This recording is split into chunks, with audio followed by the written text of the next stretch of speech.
Welcome everybody to another episode of Cleantech Geek. I have the absolute pleasure to have today with me Mr. Mark Henderson, the Chief Investment Officer of Gridserve. Mark, thank you very much for accepting my invitation. As usual, we will be discussing about current issues in the industry. We will be discussing about investment opportunities, what is the investment outlook in the UK and in Europe, and also we will touch on very hot issues like the services, the O&M, the asset management, and even going into storage given Gridserve's background. So, Mark, just as a brief intro, could you just tell us a bit about Gridserve and about yourself and what you do in the company? Of course, thank you. Gridserve is a relatively new sustainable energy company. We were formed out of a solar developer, but now we focus on three key areas: grid power, electric vehicle power charging, and remote power as well. We're based in the UK. We have some offices in the Far East, but our primary focus for development is in UK projects, where the projects are centered around energy storage at the heart of everything we do, using usually solar power as well, and obviously in the case of electric vehicle charging, using that as the offtake for our power systems. My background is I actually spent many years as a financier, financing renewable energy projects of really all sectors, but most recently obviously focusing on the solar sector and energy storage. And I joined Gridserve 2 years ago with the responsibility of raising funding for our projects. What is the outlook of your portfolio currently? The outlook is looking very good. We are just connecting our first projects at the moment in the UK, which are the first unsubsidised solar and storage projects in the UK. Over 16. Thank you. We're very proud of them, and we have a fantastic pipeline. So for the next over the next 3 to 5 years, we're planning to develop over 100 projects in the country, purely for electric vehicle charging. And we're planning to do, we expect over 500 megawatts of solar and storage projects as well. So it's looking forward to a very bright future. Quite an undertaking. That leads extremely well to my next question, which is, I would love your opinion on the challenges you're facing on developing and building this kind of unsubsidized assets. I think our first project was an overnight success with 2 years running up to it. The problem is really at the heart of it, what do you say about unsubsidized? So for all investors and lenders to the sector, they are used to having this very predictable revenue stream from FITs or ROCs or other kind of solar supported revenues. Without those, then they have to take a view on markets and market pricing. And that is we used to do a lot of these in the 1990s. We used to build large £100 million gas-fired projects without any offtake. That was no problem at all. But trying to wean people now into doing these other projects is very difficult. And that means that you have to find identifiable revenue streams which are certain, which are supportive of the debt that you're trying to put into the projects. So that's the first problem, finding the revenue and making it certain. After that, then what are you going to do with the projects? And in the old days, you could just have fixed solar panels and pretty dumb assets, if you like, just producing power. As soon as the sun came up, the sun came down, and that was there. Now you have to try and make the energy as efficient and as useful as possible. And that means using new technologies. And for, again, lenders and investors, as soon as they hear new, they hear unproven. Doesn't matter if it's new and proven, they just think it's unproven.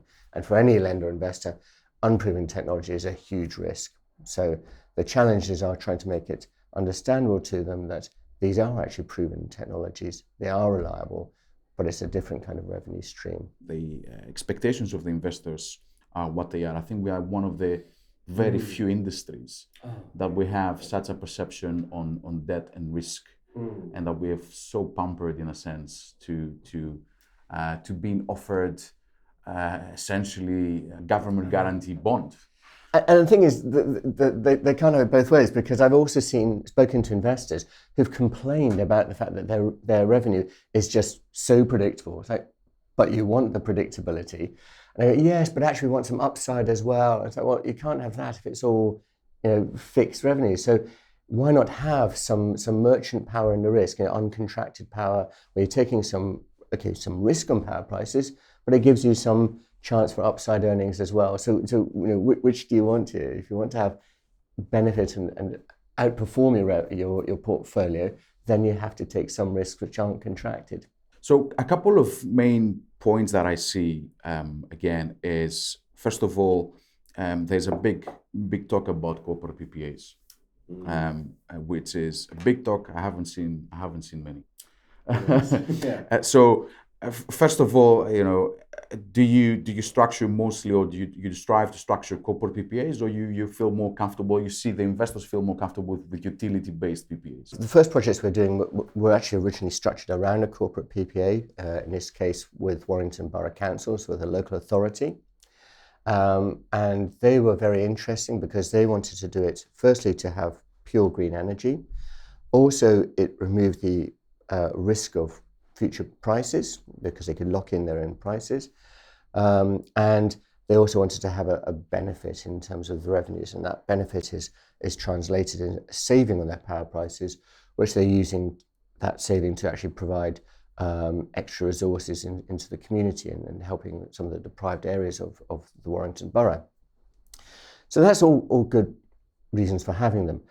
But the trouble is, as you say, there's not many of them, and they come with their own problems as well. They can be great, but they're not a panacea, because it means that you are taking the risk on the corporate themselves and how they're going to perform over the next 20, 30 years.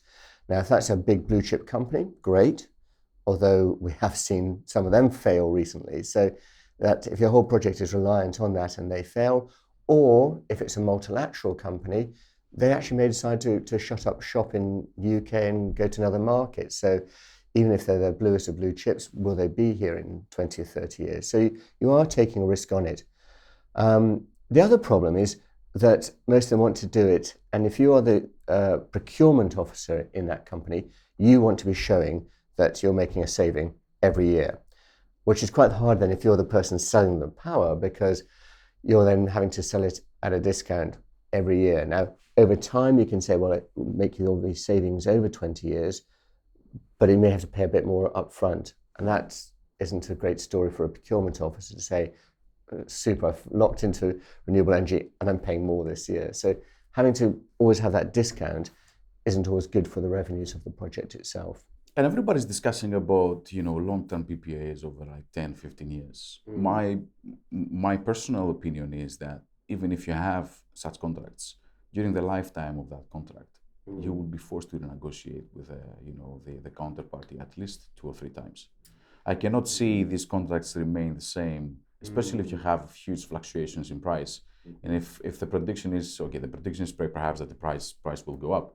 What happens if the price goes down? I mean, do you see clauses in these kind of contracts that somehow they balance the equation, or introduce a secondary level of renegotiation, i.e. risk? Well, that's right. It certainly is introducing elements of legal risk, isn't it? So you've got your technical risks, you've got your economic risks, and now you have a legal risk. Because you're quite right. If the project is fundamentally out of the market and it's not commercial, people will seek to renegotiate it. Now, the way they're structured, there is no room to do that unless there is some major change, a force majeure change or something like that. But just losing money isn't a reason for doing it. So you're quite right. There will be a need to renegotiate it, and that puts you in a very difficult situation, because you have to have goodwill on both sides to sit down.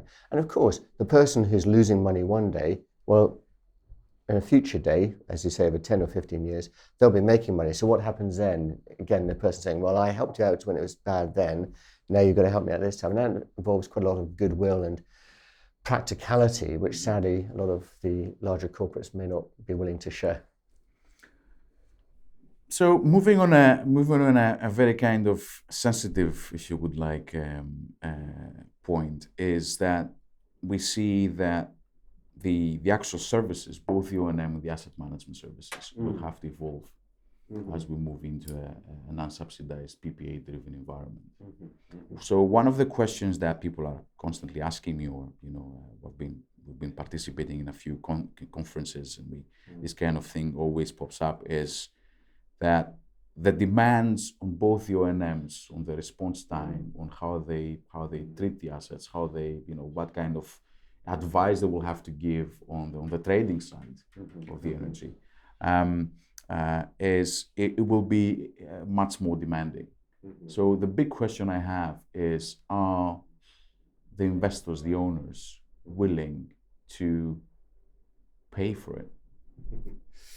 Because up until now, we've seen prices driven down and down and down. And even now, as we speak, we have some of the major companies in the UK that they have serious cash flows issues, especially on the services side.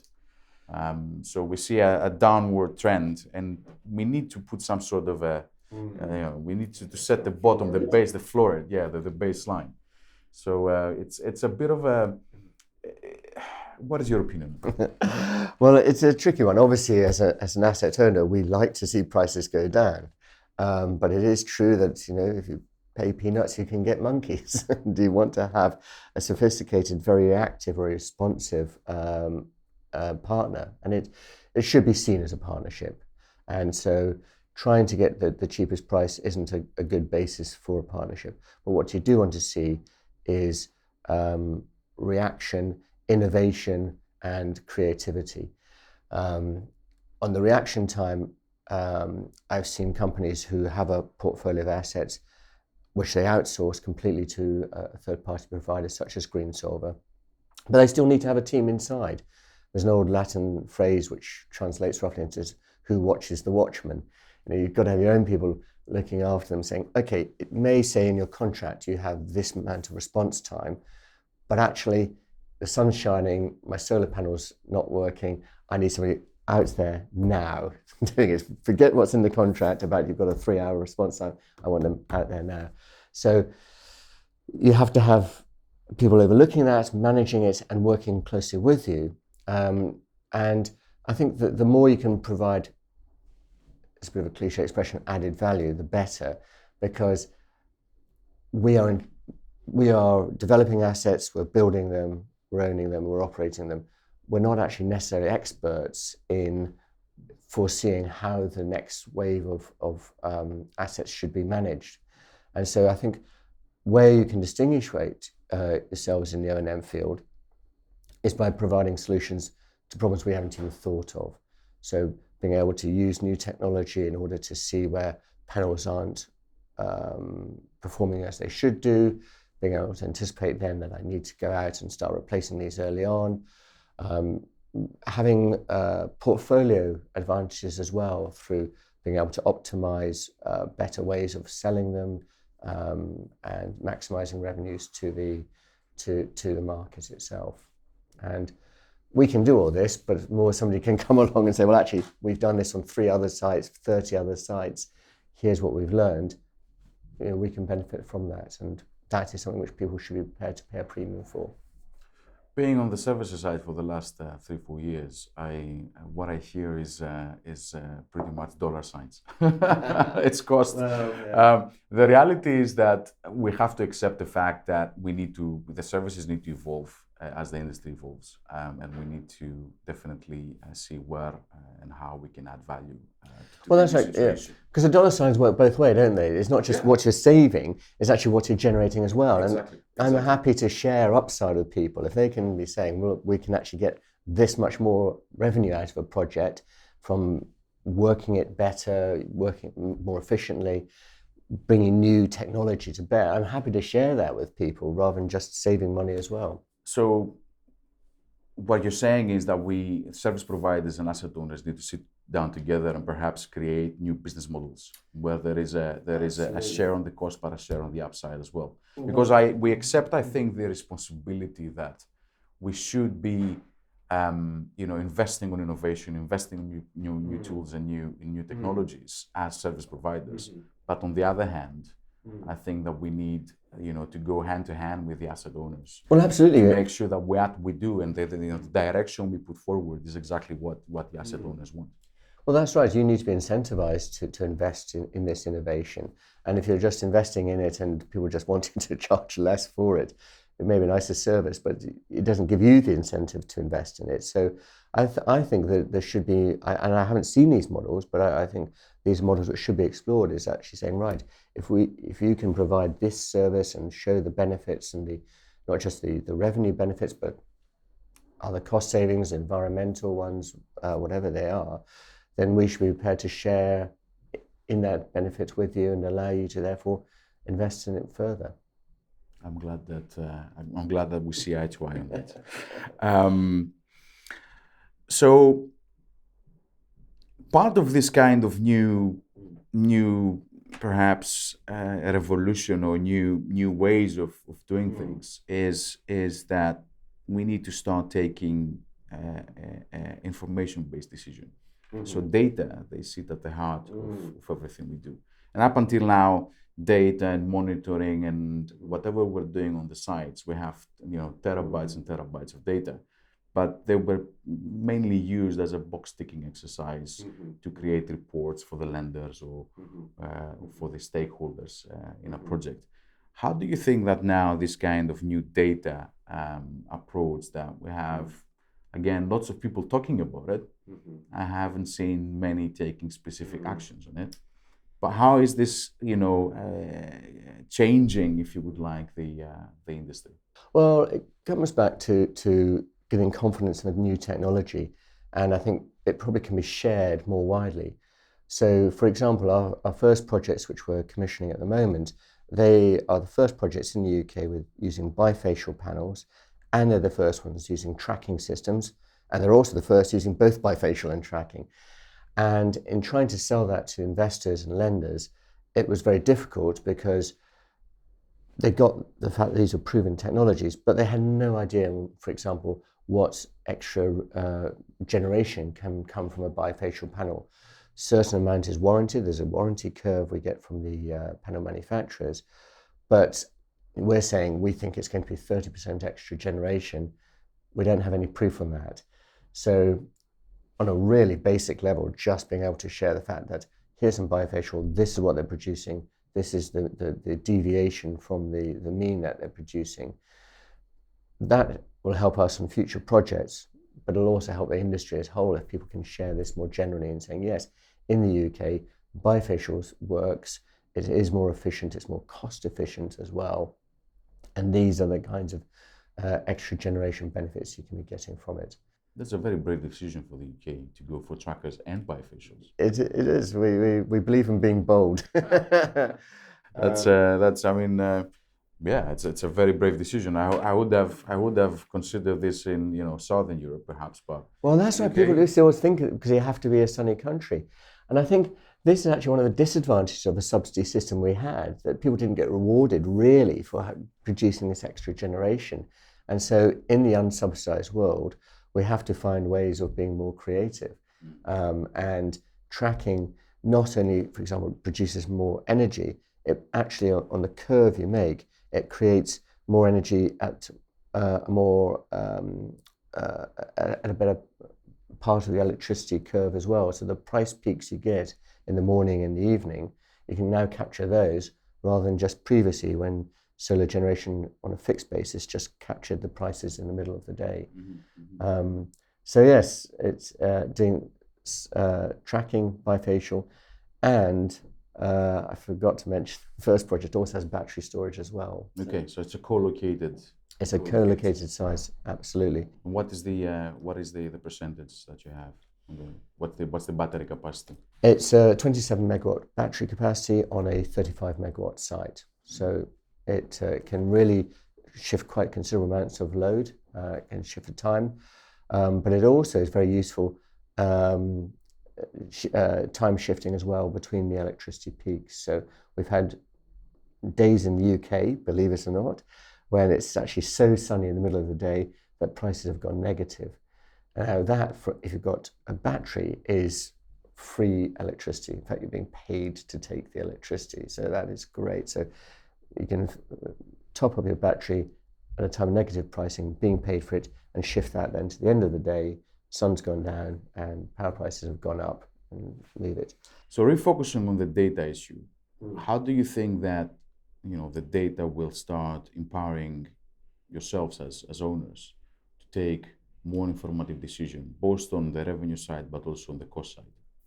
Well, it'll help on how you technically specify the projects. So I was mentioning batteries, but we've picked a battery which we believe is efficient for the size of the solar panels we have, but we can't prove it. So data will help us say, well, actually, maybe we don't need this size of battery. Maybe it's a different size of battery you need. Also, in terms of how you configure the solar farms themselves, because previously we've been working on the production on the AC basis, but actually we can produce much more on a DC basis and decide that we don't actually generate and evacuate all of that to the grid at the same time. So it also then provides information which we can feed into the grid about how we can serve the grid better and actually allow the frequency and the stabilization to be more efficient. So that's one thing. So there's a technical specification, and of course, as soon as you look at making that more efficient, then that flows through to the revenues as well. But when you can be generating, if you've got the advantage of having batteries, when you generate, when you dispatch, and when you top it up. So data will hugely inform what is actually, at the moment, a rather crude and dumb production profile. When the sun comes up, we generate. But actually, that's not going to be the way going forward, I predict. We're going to have an electricity system in the UK which is designed to be zero carbon. We can't do that on intermittent energy without having a more efficient way of regulating that flow of energy.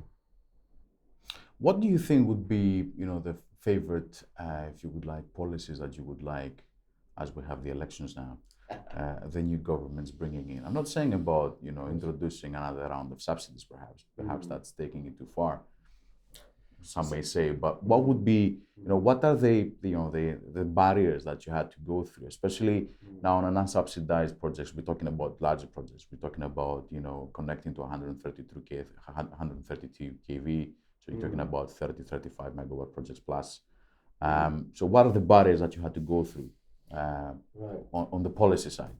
I think the first thing on the policy side is not to go back to subsidies. Now that's a radical thing. That's a very good opinion. I'll lose a lot of friends in the industry, but subsidies are nice. Goodness me, I'll take them every day if they're there. But actually, being subsidy free is better, because the trouble with subsidies is that they can change, and politicians can change them. And who wants the economic life of your project in the hands of a politician? Exactly. They distort the market.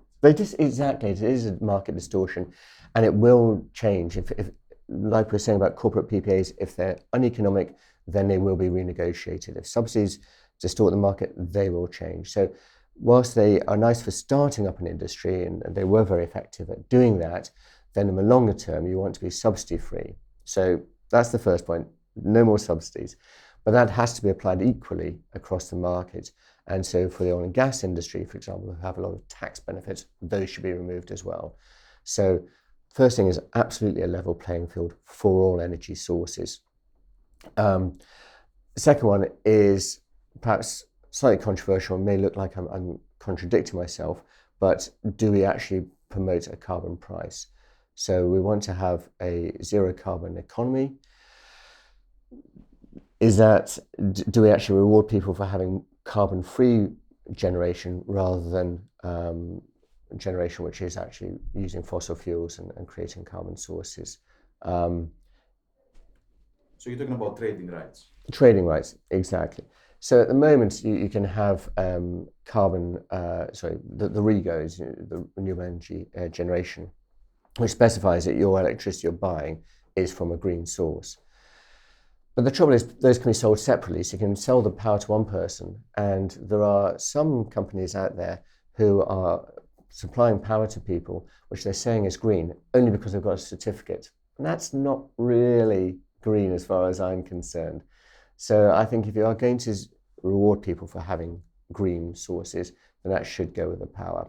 And so people who are having brown power, in other words, dirty power, which is not coming from sustainable sources, that should be very clear and obvious to the consumers as well. And I think that doesn't have to have a financial reward. It can just be as clear as this is green power, this is brown. And I think if you look at all the climate extinction rebellion and all the climate moves in the UK, people know that their power is coming from a brown source, and they have to stand up to their shareholders and stakeholders and customers and saying, we've got green power or we've got brown power. That alone will make a shift in people's thinking, and that alone will make people say, I'm not paying for that, or I will pay for this. And that will actually then create its own market. And I think it will very quickly start to having a correction in the market, and we'll go, I don't want to have that power. And that will create suddenly a demand, more of a demand for green power. And that should come with a premium. Supply and demand, you know all about the economics. Yes. I want to touch on the elephant in the room, as I say. I want to go to the big question, to the Brexit question. So you have lots and lots of investment plan in the UK, but did you see? Well, I guess you have some sort of a contingency plan in place, as does everybody else that invests currently in the UK. But how do you see Brexit perhaps having an impact on your future plans, either on import prices or keep prices? Well, we're lucky in terms of the actual power generation that we're an island, and so therefore we can generate our own demand. The problem is when we're constructing and building projects. And in fact, I was asked this question by some lenders and investors when we were building our first projects. They said, where are you buying your equipment from? Is it going to be China, US, or Europe? Now, a few years ago, people would not have been so keen on buying from China for various reasons. And particularly our bifacial panels are all coming from China. They're the main manufacturers, you know. And so we confessed to the lenders that actually it's going to be not coming from Europe, and went, thank goodness for that. That is their first reaction, because they're not sure what's going to happen to prices. They're not sure what's going to happen to taxes and tariffs. And also, as simple as, will it get through the borders? Will it just be held up at the border lines because of new customs restrictions or problems? So if you're working to a tight deadline, which most projects are, then you want to know your equipment's going to be provided on time and there's not going to be any surprises in tariffs or levies. And if you're buying stuff from Europe at the moment, people are worried about that. A very, very valid question. The follow-up question on that would be, given that the financial and the trading tensions between the Western world and China, what is the flip side? I mean, we already have, people saying, we don't want to buy from perhaps Chinese manufacturers because we don't know what will happen or what kind of measures will be imposed on the trading side. So there is always a trade-off, isn't it? There is. It's like damned if you do, damned if you don't, isn't it? Which is better. What is it? Is there an easy solution to it? There isn't an easy one. I mean, just from a practical basis, we are spending a lot more time working with our relationships with people in the supply chain, both in China and other countries as well, to make sure that they can be relied upon, the delivery can be relied upon, prices won't change, delivery times can be kept to. And that's not easy, and that's taking up a lot of our time. There's a cost which goes to that, not just our own time cost, but a physical cost of working with these relationships. And that does make projects perhaps longer to deliver, which means they cost more as well. So it is not helping. The knock-on effects of Brexit means that things are taking longer and are becoming more expensive. And we haven't even gone through the whole Brexit scenario. The whole process again, which I think is going to take much longer than people anticipate. I absolutely agree. Absolutely, it's going to take years and years and years to sort things out. No one knows. Even the Brexiteers in our government don't really know what's going to happen. And That's always a problem for any investment area. So we are looking for investors, both equity and debt investors for our projects, and they hate uncertainty. Even if it's not a good answer, even if it's like, well, we are certain and it's not good, it's going to cost more, at least you can plan around that.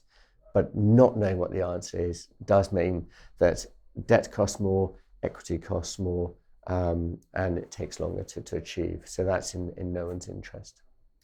I want to finish this discussion off on a more positive basis, Mark.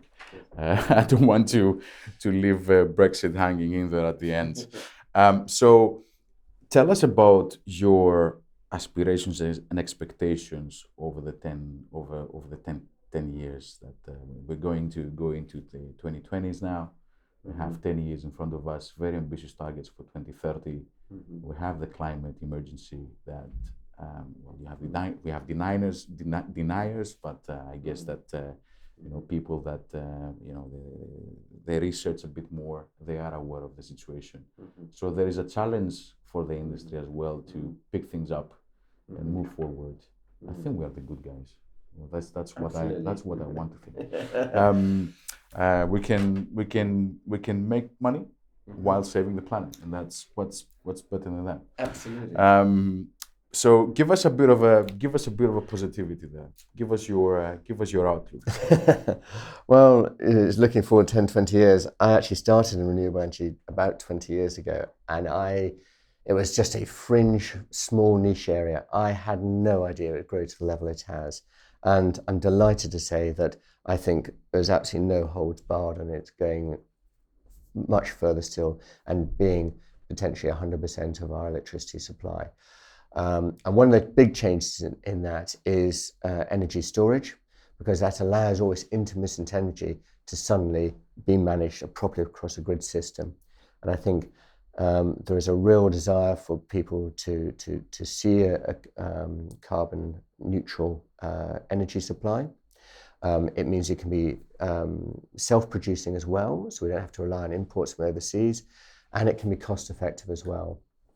As we know, once you've actually built for example, a solar park or a wind park, the actual cost of production is almost minimal, because it doesn't cost anything for the sun to come up in the morning, and it doesn't cost anything for those panels to be producing. Obviously, there are O&M costs and efficiencies, but generally it means it can push prices down, so it's suddenly you are self-sufficient, you are cheap, and you are clean as well. So I really think that people will be talking in probably even 10 years' time about what we used to burn coal to generate our power. What crazy idea was that? These are finite resources. They're now proven to be climate damaging resources as well. Who thought that was a good idea? But so the mindset shift has changed enormously, and so I think over 20 years we'll see how we can actually be 100% carbon neutral. And on that positive note, thank you very much. Thank you.